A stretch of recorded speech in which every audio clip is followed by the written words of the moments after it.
ایک گھنے جنگل میں رہتا تھا ایک چھوٹا سا ہرن جس کا نام تھا منی منی۔ بہت ہی ڈرپوک تھی، وہ ہمیشہ شیر اور بالو سے ڈرتی رہتی تھی۔ جنگل میں تمام جانور مل جل کر رہتے تھے، لیکن منی اکیلی ہی رہتی تھی۔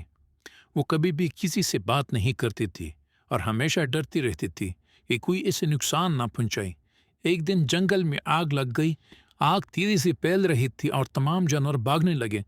منی بیوی ڈر گئی اور بھاگنے لگی، لیکن وہ اتنی ڈری ہوئی تھی کہ اسے پتہ نہیں چل رہا تھا کہ کہاں جائیں۔ تبھی اس نے دیکھا کہ چھوٹا سا خرگوش آگ میں پھنسا ہوا ہے۔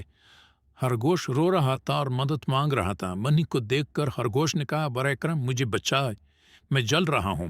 منی ڈر رہی تھی، لیکن اس نے خرگوش کی مدد کرنے کا فیصلہ کیا۔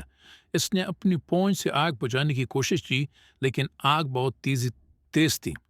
تبھی اس نے دیکھا کہ ایک بندر درخت پر بیٹھا ہوا ہے۔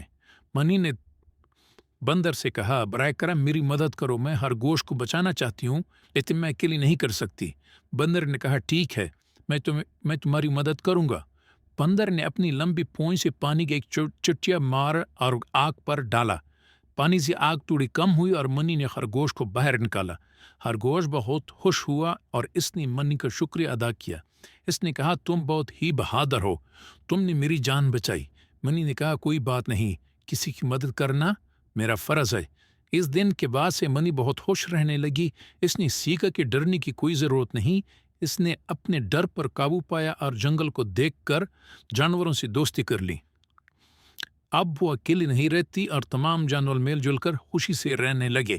اس کہانی سے ہمیں سبق ملتا ہے کہ ڈر پر قابو پانا بہت ضروری ہے۔ دوسرے کی مدد کرنا ہمیشہ اچھا ہوتا ہے۔